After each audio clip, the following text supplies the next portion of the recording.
welcome back to Let's Play My Friendly Neighborhood. I'm BurningDogFace. And, well, last time we checked out a bunch of the stuff that's hidden behind the walls in My Friendly Neighborhood. Shout out to Elthwar, who says, this is a very optimistic ending, particularly for a mascot horror game. The puppets are healing, the city now has a program for children again, and it might even start to recover from its own depression. Even Gordon is feeling better. The first 2 episodes of the revived Neighborhood having a lot of viewership is probably for the best as they start relearning how to do the shows, but I think the puppets are doing much better. Me too. Let's try Neighborhorde mode. This is, of course... Let's get writing. Let's get writing. This is, of course, based on the Mercenaries mode from Resident Evil. You hear that clicking? It's because... unlike the main game, there's more than one playable character. It's not quite true. There is another playable character in the main game, but that's like an Easter egg thing, and everyone still calls you Gordon. Gordon starts with the stenographer, the novelist, and 2 extra shells. My only location is the sound stage.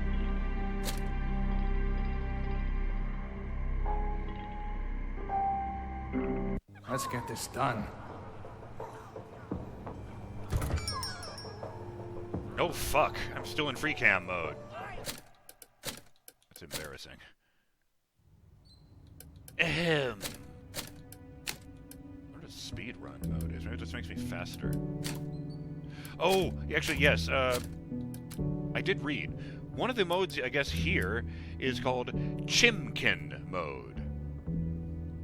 And when you do that, you play as Chimkin, which is to say that Gordon is replaced by... the fucking chicken. You're half the height, your arms are replaced with feathery wings, and all of Gordon's dialogue is replaced by unintelligible chicken noises. But other than that, it plays exactly the same. I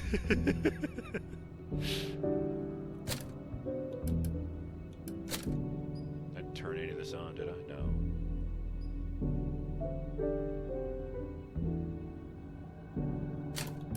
Let's get writing.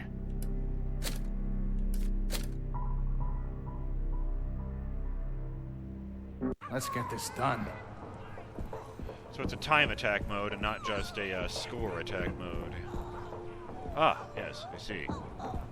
I need tokens or something. No, let's not fuck with Pearl. She's in front of the mirror, so maybe she'll stay there and we'll get very lucky. Why the fuck is that locked? Ah, there's somebody. Hey, George.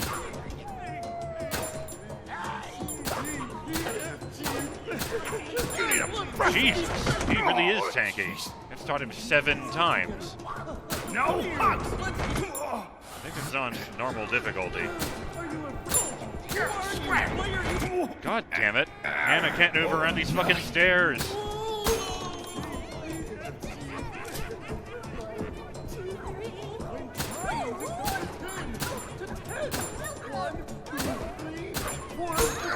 No!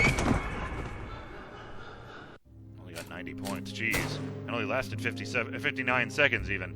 F minus minus? Let's get writing. My heart. Oh, I suck at this because it's on normal difficulty. Let's get this done. And I played on the difficulty that I was capable of thanks to the tokens. Where are we starting? Where are we starting Oh. now? A, B, C, D, E, F, G. What the hell? Why were those ones not hitting him? I don't have enough ammo to waste.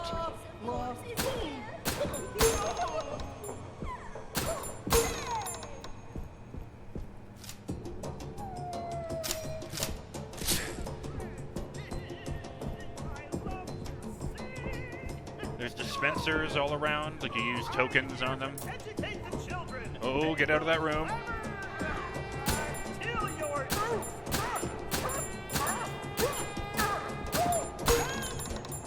No, she doesn't have her eyes.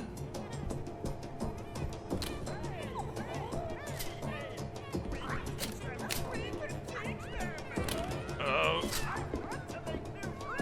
Our friends sound very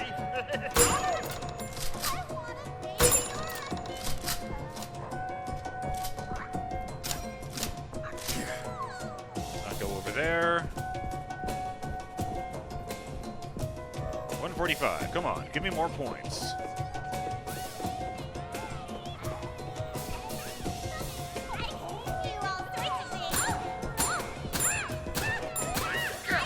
Damn it. Oh, jeez.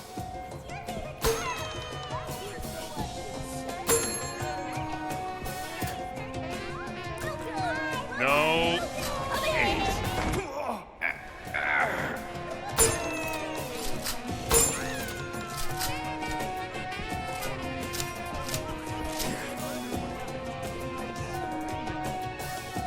Oh, hell. 2 Lilianas? I don't ever remember seeing more than one in the same spot before. Oh, Christ.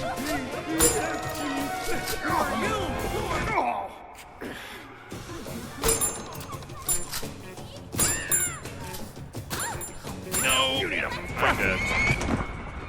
810 seems a bit better than 90. Fuck! Okay. Let's get right. Okay, I'm kind of terrible at this.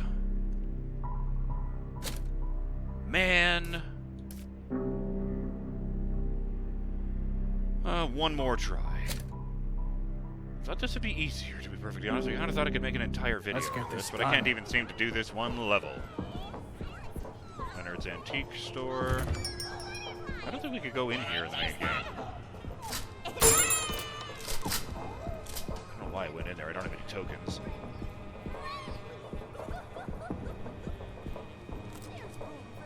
Why is that locked? Oh, shit. Fuck off, Liliana.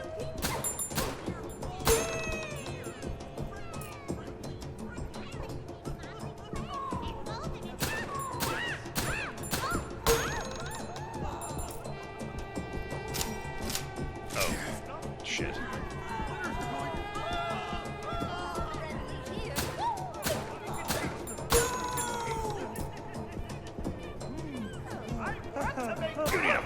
Damn it.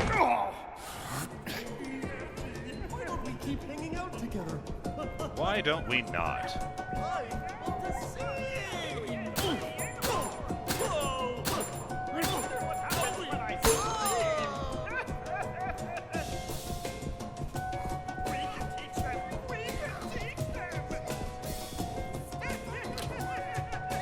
Oh, we didn't get that health this time. Fuck. No!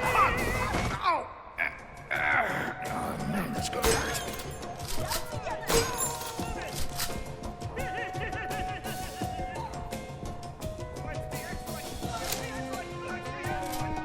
Stenographer ammo added inventory.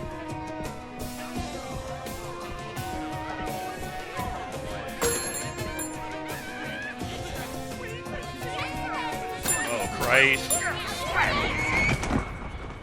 I did worse that time. Oh. Let's get writing. I'll never unlock another character. Well, I remember reading that the other characters are... The other playable characters in this mode are Junebug, who oddly moves slower than Norman, but I guess she isn't carrying anything in the main game. I don't remember what her loadout is. Oh, that's right, Junebug spawns with the fucking conclusion. And unlike in the main game, you only start with like 120 of it and you need to buy ammo.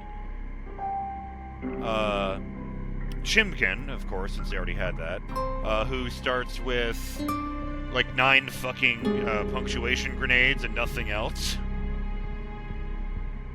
And, surprisingly, Ricky, who moves even slower than Junebug, you know, because he's a sock.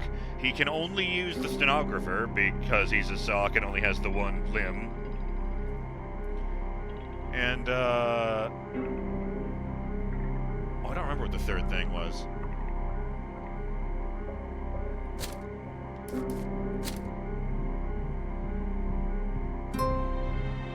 Let's get this done. There was no option to turn down the difficulty, I noticed. Are we starting now? D. We can teach them. We can teach them.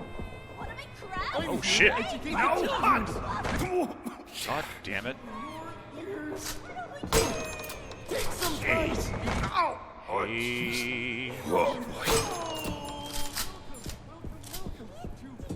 love that. I will. Shit! You need a June bug. She seems to be the least tanky of them, but I don't know if that's just a coincidence or not. Wait, no.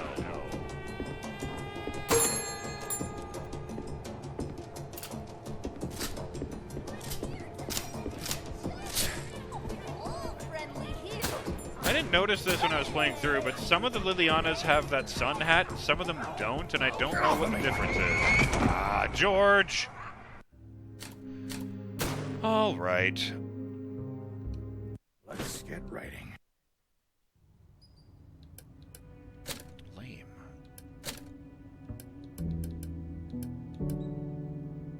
I was wondering if there's anything in here I could use, but no, apparently not.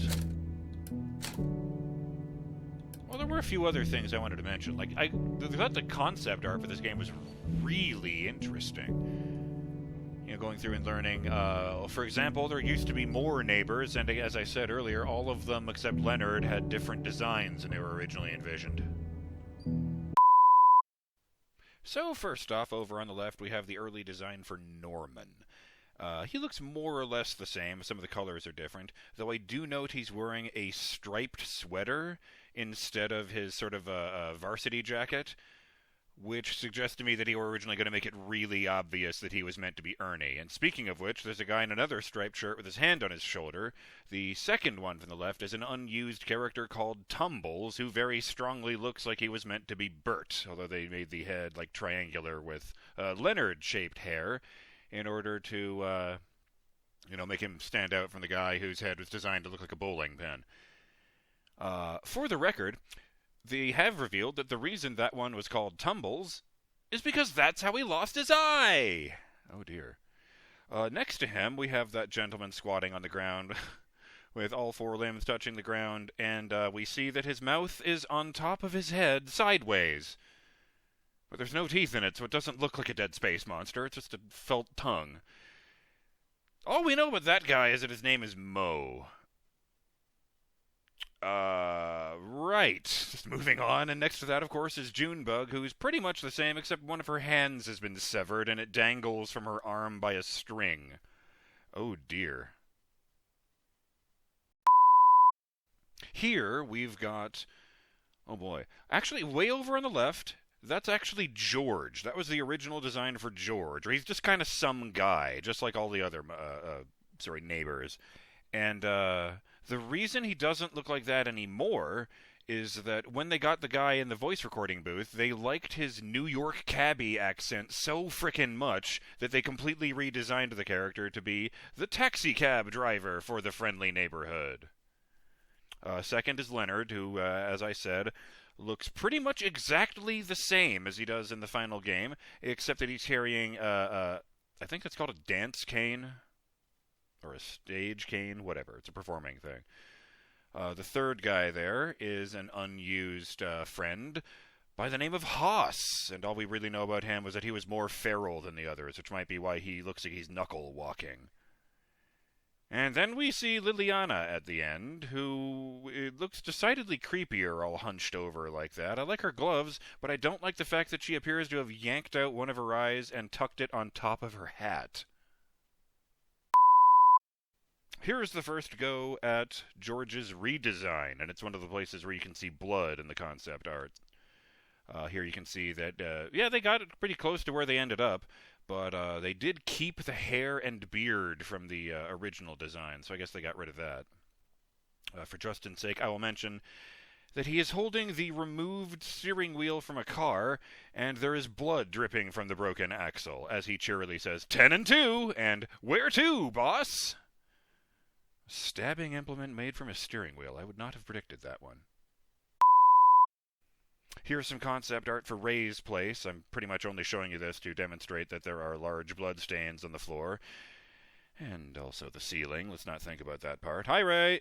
He looks pretty cheery here, actually. So yeah, there's a number of places in the concept art where there's like blood on the ground, or blood in the scenery, or like blood splattered on the puppet's clothes or something. So I kind of got the impression this was meant to be a more traditional mascot horror game at some point, where it's all just, you know, a gory mess, and, you know, the puppets are actually trying to kill you. But honestly, I really like what they came up with instead, where, you know, they're not, like, possessed by the spirits of the dead, they're not being manipulated by demons, they're not aliens in disguise or, you know, malfunctioning robots. They're just people who have trauma. A lot of trauma, and they don't know how to deal with it. And that feels, to me, well, weirdly relatable, among all things. Learned some other things, too, like, the mystery of Ray's anatomy. Oh, sweet Jesus. Yeah, the reason we never saw Ray come out of the pipes is because below the waist, he's a horrible centipede snake thing, and he looks to be about 20 feet long. Jesus Christ above. You know, the pointy teeth really don't make it any better. Or maybe that was all a lie, as here's also a concept art of Ray as a standard-ass humanoid with legs and everything. Though, to be perfectly honest, the real reason I'm sharing this one is because I really, really love his sidekick there, the living toolbox with feet on the bottom and eyes on the latches. That's very silly. And I'm not about to, you know, run through the entire game just to get there.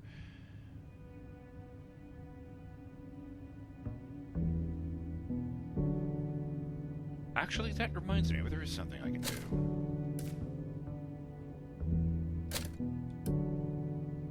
Oh no, don't load that. Load that, don't new that. But yeah, apparently the unfriendly neighborhood is filled with,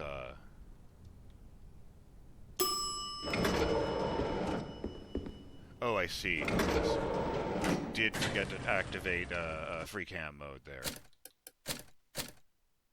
Jesus Christ, turn that back on.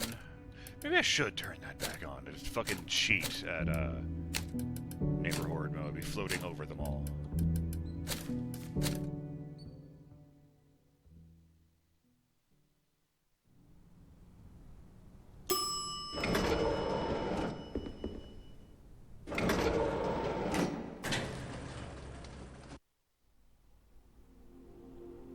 Remembered that the end of that place comes out here.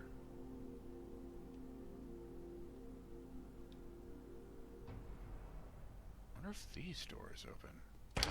Oh shit. Achievement unlocked. Final mystery. Later is now? Oh fuck, I cheated my way in here. I feel bad.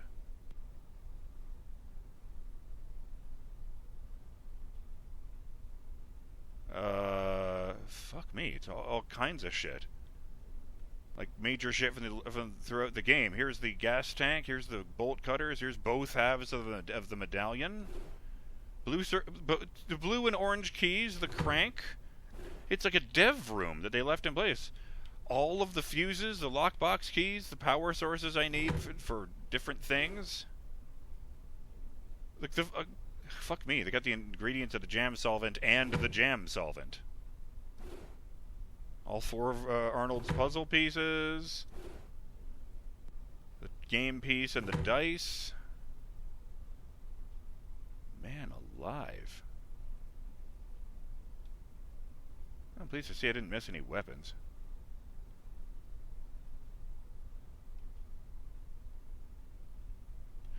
There is a note here. I feel kind of bad just for being in here. But hey, let's look, I suppose, since we're here, in for a penny, in for a pound. Hey there. I made my first game when I was... there's no, like, proper write-up on this. I'm just having to sort of squint. I made my first game when I was 14. Unlike other hobbies I had dabbled in over my childhood years, game development struck a chord in my heart.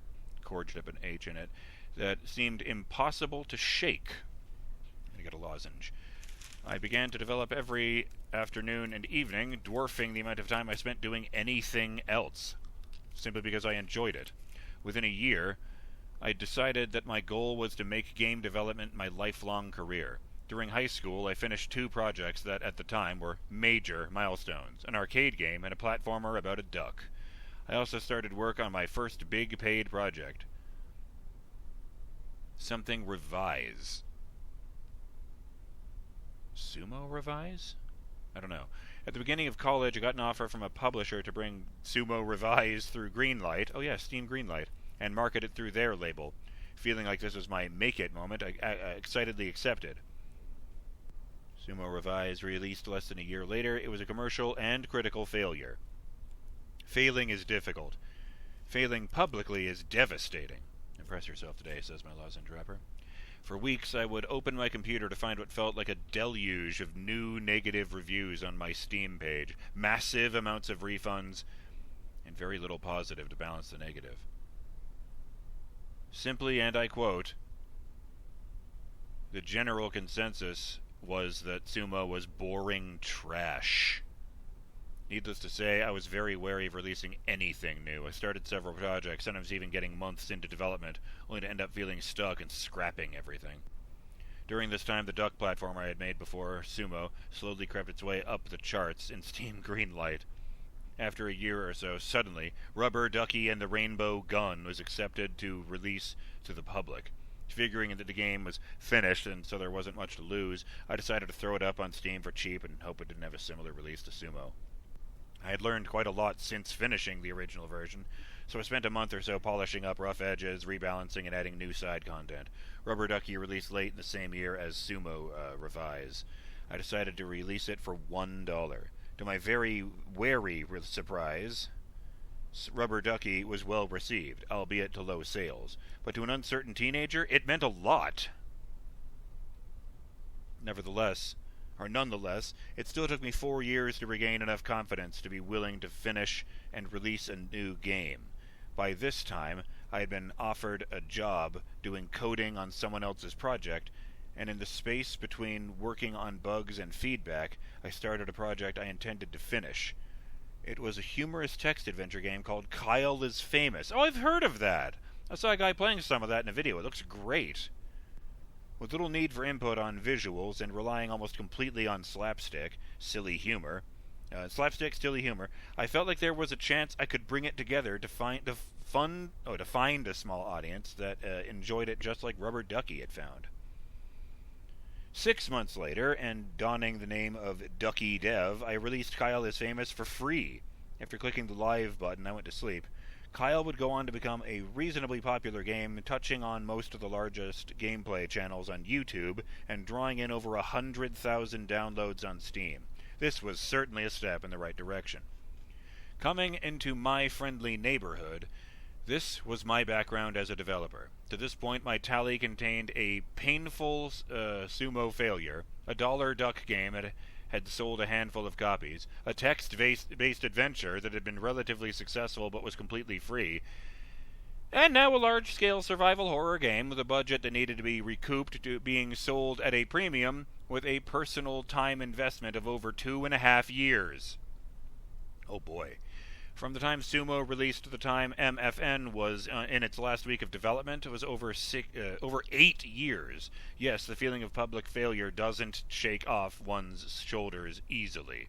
The day before release, I felt fairly sick, in the way that one feels when something is about to happen that they have no control over. Soon, the first pre-release reviews for MFN was posted publicly online. First pre-release review. Lost my place. There it is. It was lukewarm at best. Later, another review found MFN to be below average. Throughout the day, a handful of reviews were released, ranging from vague consternation to faint praise. Although this is certainly not the same level of criticism that Sumo had received, I couldn't help but feel as if the release the next day would feel uncomfortably familiar. I don't quite know why, but that didn't end up being the case. In fact, and I can't overstate with what relief I write this, it was quite the opposite. From that point on, I'm unsure how to write about the release on MFN. It has been wild mix of relief, stress, disappointment, and excitement. However, I can say that we are all overwhelmingly thankful for the enthusiasm, I lost my place again, with which all of you have engaged the game with. Seeing the art, the theories, the gameplay, and the laughter makes all of the long weeks in doubt over our work feel finally worthwhile. Critically speaking, I had personally had hopes to at least keep a very positive Steam rating, and if possible, above a 75 on Metacritic. As I write this, MFN sits well into 96% positive on Steam, and has settled comfortably on Metacritic with an 81. Again, my relief is difficult to state. I personally feel as if I've finally turned the corner from sumo. I feel ready to go out on artistic limbs and try things that are not guaranteed to succeed. I don't know where my projects will take me next, but wherever I land next, I hope and pray that I will find you there as well. From me, and the rest of the team who created MFN, thank you. John Ducky Dev Zemansky. Aw. Aw. My heart. Oh, I should mention, a bunch of duct tape, health, candy bars, and tokens, too. Interesting. Well, what about that one? That one's locked. Okay, that's fine. I guess that one's never meant to open. Yeah, this one, I believe. This room where we saw the final message that almost moved me to tears.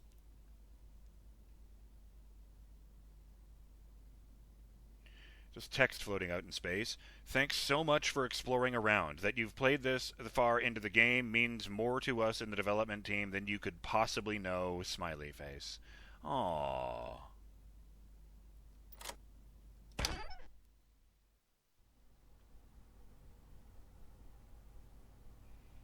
really does mean a lot to me. Just, I don't know. Something with the fact that this game helped me with a problem I didn't even know I had. That means something. Oh, now it's doing the end game. I'm not gonna hit... Oh, jeez.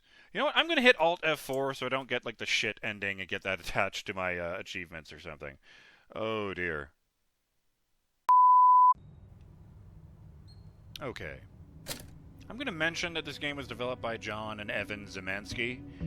But if I remember correctly, I seem to remember reading that they have a brother, Simon Zemansky, who also made his own game, a retro shooter called Dusk. In fact, I believe one of the modes you can unlock here is Dusk mode, in addition to Chimkin mode.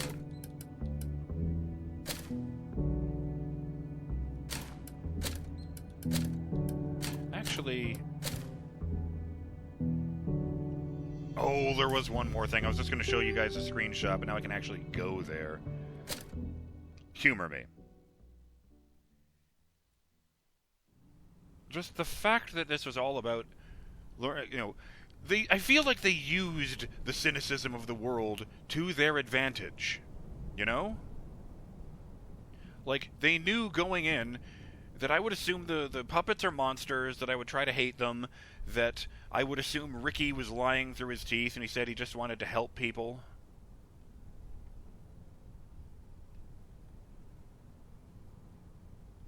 I was just as cynical as Gordon.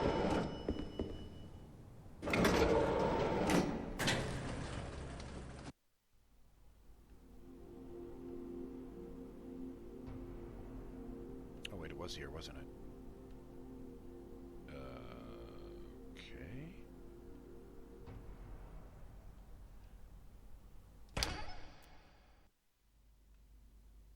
I think having stepped into this room is what triggers the... Oh, I can't go down. Lame! Alright, fine. I will just do the thing. Apparently the unfriendly neighborhood is just full of Easter eggs.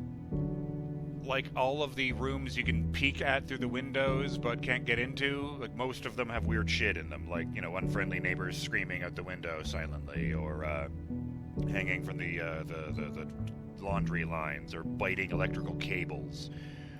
One of them they put in where you specifically can't see it in normal gameplay because it's behind a lock. It's behind and above a boarded up door.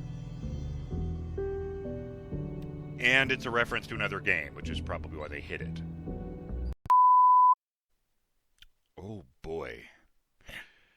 So it's unfriendly George stuck in the upper corner of a room where he's just sort of Spider-Manning to the walls and ceiling, and his ice hook is just stuck into the ceiling, ready to pull down on whoever the fuck walks in next.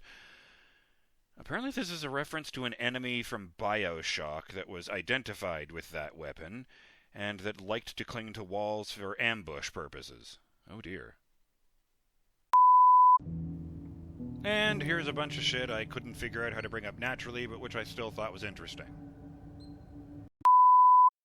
Here's Pearl. She's pretty much what you'd expect, since she looks pretty much like herself here. They had a pretty clear idea of, what they wanted her to look like. Shout out to Gordon, who appears in the lower left for scale. But I must say, they already had the eyes on the glasses thing worked out. I'm not sure what's up with the purse. In this version, it seems like she's carrying a purse around her neck that opens up and bleeding, unnaturally long human arms come out to grab, because I guess that's because she doesn't have any hands. That's really fucking creepy. Oh, and just for good measure, here's concept art of a setting that was deleted from the game, Pearl's house, which is wacky and silly and got a fluffy roof over there with hands sticking out all over the place, and I don't even know if that's meant to be Pearl or part of the house there. The legs sticking out the front and back, and the large neck sticking out the side there. Also, I don't know what the fuck those are underneath the house with the large bug eyes. Weird. Now, at first glance, Goblet looks pretty much the same as she does in the final game. But, there's a number of things going on here, like the fact that she's got these tiny vestigial wings, the fact that she's actually listed up in the corner as Gorgie at this stage of development, and the fact that it appears that her hands are actually gloves with salt shakers on them in this design. Although I must say, I really like the detail that her hands appear to just be spilling salt all over the place constantly as she moves. It's kind of funny. Here's Curtain Call's concept art. It's pretty much exactly the same as we ended up with, except that there's a person trying to climb out of her mouth. Actually, that might be the Normans. I'm also going to note that the character is officially called the word curtain and then the word call, not like the play on words there, Kurt and call. Finally, I would like to note, there seems to be some confusion over names, and it's not just with the Rolodexer / the stenographer. You saw that Curtain Call's name got its spelling changed from the sort of cute wordplay to just the words Curtain Call. But, there's also a lot of confusion I found between different sources, like the credits, the, concept art, the Steam page, the collector cards, whatever. It seems confused over whether the yellow hand puppet is named Handy or just Hand. Personally, I prefer Handy, Randy, and Mo. Handy, Randy, and Pig, because it plays on that, the sort of Larry, Curly, and Mo, cadence to it. Oh, yes, and I actually understand this one. They might have tried to avoid legal problems with this one, because the final boss isn't called the Amalgam. It's called the Amalgam-Muppet.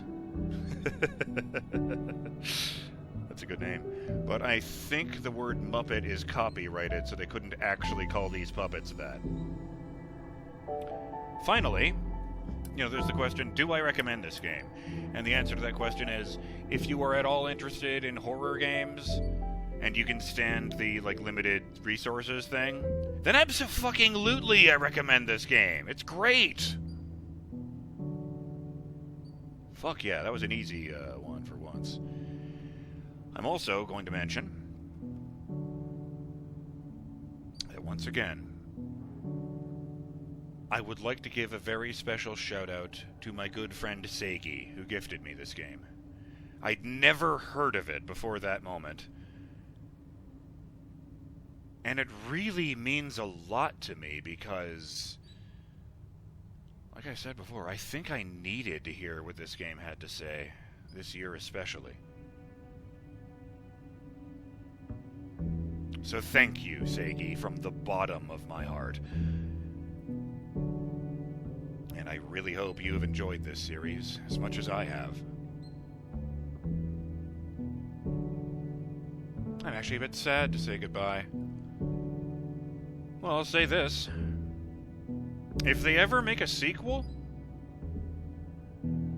I'd love to be involved somehow. I don't even know that you need to pay me. Just buy me lunch for the day and fucking do voice acting. Do like, hey, you want the sequel to have audio logs in it? That'd modernize it a touch. You get tons of fun in there with audio logs. But, you know, I'm just saying. Voice acting, writing, carrying your stuff. Just let me know. Love the game, love the work. I can't wait to see what these guys do next. And, I thank you guys from the bottom of my heart. Time to say the words. Oh, screw it. I'm going to say it out loud because I've thought it every time I've seen this menu. Props to these guys for using the original logo for Twitter and not the cringy new one. Because remember, this game came out in mid-2023. That was a choice. Mind you, the entire point of the game is about empathy, so yeah, that follows. Jeez. Controversy right at the end. But yes, I'm BurningDogFace, and on behalf of myself, Norman, Leonard, Liliana, Junebug, George, oh, here we go, Pearl, Ray, Goblet, not Arthur, Arnold, the pups, and, hand puppets. I can do this. Oh, yes. And Gordon J. O'Brien. And, you know, anything else I missed, like the Amalgam Muppet and Curtain Call, even them. I thank you for joining me for Let's Play My Friendly Neighborhood. I hope you've enjoyed coming along for this journey as much as I have.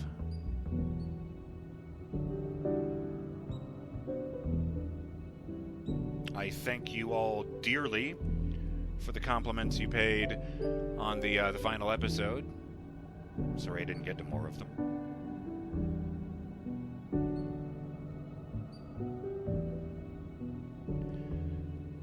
And I hope I'll see you on my next video series. I also hope to see you if they ever do a sequel to this game. Either way,